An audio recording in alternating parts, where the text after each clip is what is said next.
Surprisingly, Trump fired back at today's New York Times story about his treatment of women over the years. Here is Trump's tweet.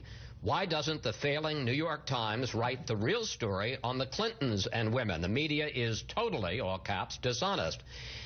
Amy, do you think that this adds to the problems that Trump already has with women voters?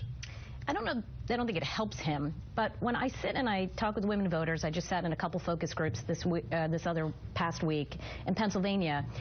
The women there not happy with many of his past statements and women. But what they were the most concerned about was the issue of his overall judgment, where I heard woman after woman saying, I worry that he's going to get us in trouble, meaning with the rest of the world. One woman said, you know, we know what an eye for an eye, how that works, and it usually doesn't work out very well. So I think the concern for many of these women is not what his past was, but what he's going to do when he's president of the United States. And I think that that's what you're going to hear much more about from whether it's the Clinton campaign or Democrats focusing on what is it going to mean if he is commander-in-chief and the president of the United States. And I'm curious, were they asked about the Clintons?